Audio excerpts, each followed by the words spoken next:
Guys, welcome back to my channel. We have so many new subscribers. Welcome and thank you so much for subscribing to my channel.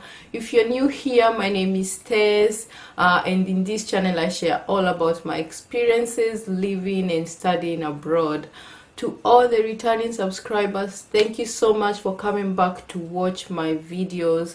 But in today's video, I'm gonna be talking about something different from what I usually talk about in my videos, and it's mainly about traveling to Kenya and what you need to know about traveling to Kenya. I know so many of my subscribers are not really from Kenya, but this video is meant for people who are maybe planning to travel to Kenya, or maybe for Kenyans living in the diaspora who would like to know about how to go back home, because obviously we're in the middle of a pandemic and most people are kind of like afraid of traveling during this time. But I think it is possible to travel.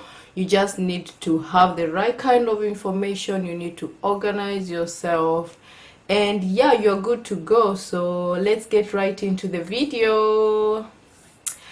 Okay guys, so we all know that we're in the middle of a pandemic, and obviously travel can be a bit hectic during this time.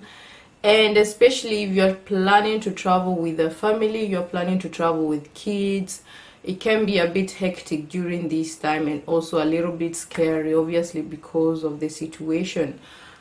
But there are possibilities, and it is possible for you to travel. Actually, people are really traveling. But what I will say is that you really need to do your research on where you are going. So you really need to know information of the country you are going to, and also you need to know information about the country of residence where you are, if it's possible to still come back. So I think the worst thing you can do is pack your bags, go travel, get to your destination, and you're denied entry, or you go and you're not able to come back to your country of residence. So I think during this time it's super important to do your research, know all the information you need about where you are going to, and just to be on the safe side. So for Kenya, what you need actually is you need to have, one of the things obviously you need is to prove that you have a COVID certificate proving that you are negative, and this certificate should not be more than 96 hours. So from the time you take your swab to the day you arrive in Kenya and the time you arrive in Kenya, your certificate should not have passed 96 hours. So just make sure that it is before 96 hours when you are going into Kenya. So guys, unfortunately for Kenya, everybody needs to have a COVID certificate. So if you have little ones like 2-month-old, 3-month-old, everyone needs to take the COVID test. So that is the only unfortunate thing, because I think some countries have some sort of age limit where I think below a certain age they are not really they are not required to have the COVID test. But for Kenya, everybody has to prove they have a COVID negative certificate. So I actually thought that they do not need. I had to confirm with the embassy here in Germany, and they told me everybody has to take or have the COVID test. So don't make that mistake and think that little kids do not need the test. So just be sure and know that everybody going into Kenya needs the COVID test. Then the second thing that you need will be you need to fill out the health form. It's on one of the websites. I'm gonna leave all the links in the description box. You need to fill out that form, and once you fill out that form, it's gonna send you a code to your email. So that QR code, you're gonna need it when entering Kenya, because they need to scan that code to know everybody who is going into the country. So you have to fill out that form before your departure, or probably if you have a transit, you fill that form when you are on transit. Just make sure you fill the form before you enter Kenya, because if you do not have it, they will make you fill the form like right there at the airport. So if you do not want the stress of being at the airport for so long, and also probably you might not have Wi-Fi or internet at the airport, so just make sure you fill out that form before your departure. Then another thing you need is that for those who are not Kenyan citizens and you need the e-visa, you need to apply for the e-visa online. Now they are no longer giving e-visas at the airport, so you need to apply for the e-visa online. So I think it should be 72 hours before your day of departure, I think, something like that. You just have to confirm online. So make sure you apply for your e-visa online, because now they are not issuing visas at the airport.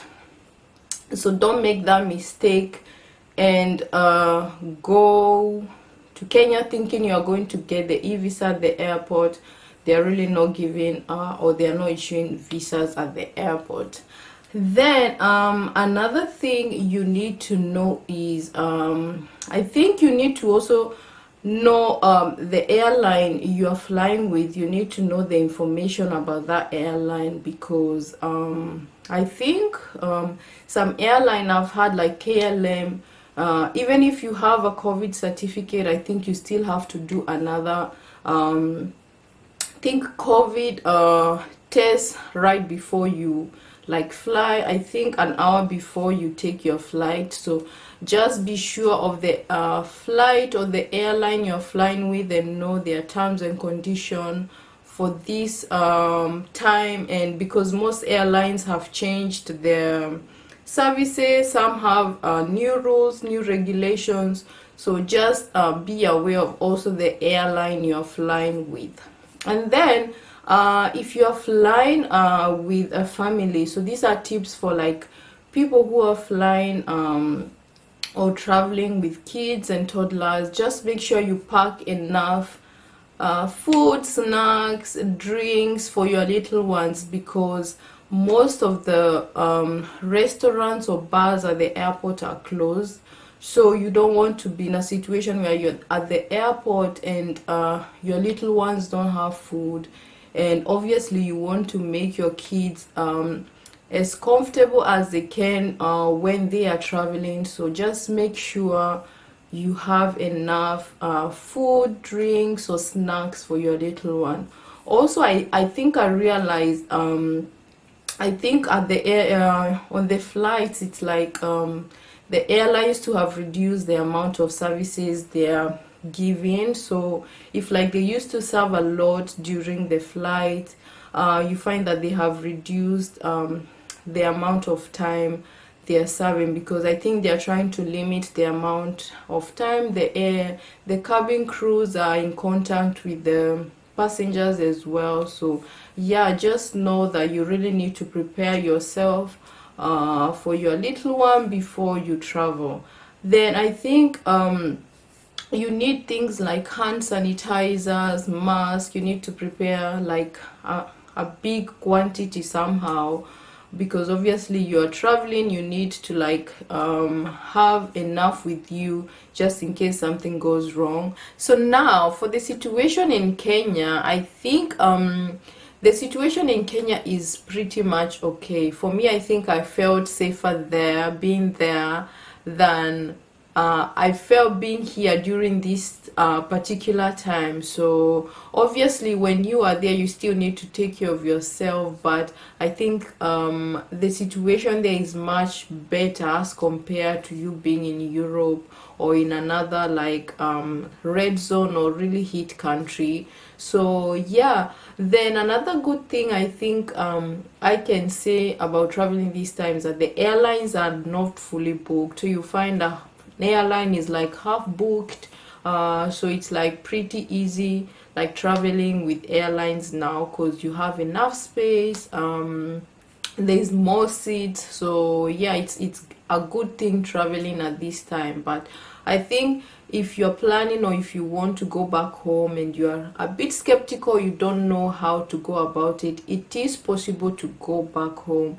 You just need to prepare yourself, organize yourself. I think if you're planning to travel with your family, just know that because of the COVID test, that's more of like an added cost, so it can get a bit pricey and stuff. But yeah, everything else is pretty okay. You can travel, you'll be okay. You just need to do your research, and like take care of yourself when you are traveling as well. So yeah guys, I think those are all the tips that I had. But if I get something, or if I remember something, I'll still leave it in the description box. And yeah guys, I'll see you guys in the next one. Bye.